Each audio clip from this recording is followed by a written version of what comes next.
இதுல மெயினா வந்து பிரவீனுக்கு வந்து பெரிய இதே தான். நீங்க கேட்டீங்களே, இதான் அவர் வந்து திடீர்னு பார்த்துட்டு அவர் கமெண்ட்ல தளபதி மாரி சொல்லணும். நல்லா நடிக்கிறாரு. ஏன் இதே சொல்லி அவர இப்படி பண்ணிட்டு இருக்காங்க அப்படின்ட்டு, அவர் முடிவு பண்றாரு. இந்த மதன் ரோல்ல தளபதி வரவே கூடாது அப்படின்ட்டு கான்ஷியஸா அ சின்ன சின்னதா லைட்டா எட்டி பார்த்தாலுமே வந்துருவாரு. கிட்டக்க வந்து சொல்லுவாரு. ஐயா தளபதி வர்றாரு, தளபதி வர்றாரு அப்படின்னுவாரு.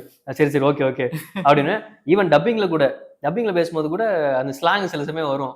வரும்போது ஐயா தளபதி இங்கேயே வந்துட்டாரு அப்படின்னுவாரு. ஏதாவது உதாரணமா? இல்ல. அ உதாரணமா நெறைய இருக்குது. திடீர்னு நம்மள அறியாமயே வந்துரும். இதுல வரும். இவன பார்த்தா லவ் பண்ண வந்த மாரியா இருக்கு. பார்வையே சரியில்ல. இப்படின்ற மாரி வந்துரும். ஐயா அப்படி இல்ல, அப்படி இல்ல. தளபதி வராரு. மதன வர சொல்லுங்க. ஐயோ! எங்கேயா தேடுறது அப்படின்ட்டு திருப்பி அது கொஞ்சம் வேற மாரி பேசுவேன்.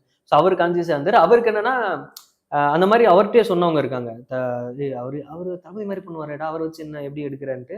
பட் அவங்களே வந்து படம் ப்ரிவ்யூ பார்த்துட்டு, ஏய் இது வித்தியாசமா பண்ணியிருக்காருடா. நாங்க பார்த்த சரவண விக்ரம்ல இதுல தளபதிலாம் பெருசா வரவே இல்ல. கேரக்டரா தான் இருந்தாரு அப்படின்னு வந்து அது வந்து அதுக்கப்புறம் எனக்கு சொன்னாப்ல. சொன்னாருயா, நான் இது ஒண்ணு படத்துல வெளில இருந்து உங்கள ஆடியன்ஸ் பார்க்குறவங்க இந்த விஷயத்த சொல்லணும்னு நெனைச்சேன். அது கரெக்ட்டா வந்திருக்கு அப்டின்னாரு.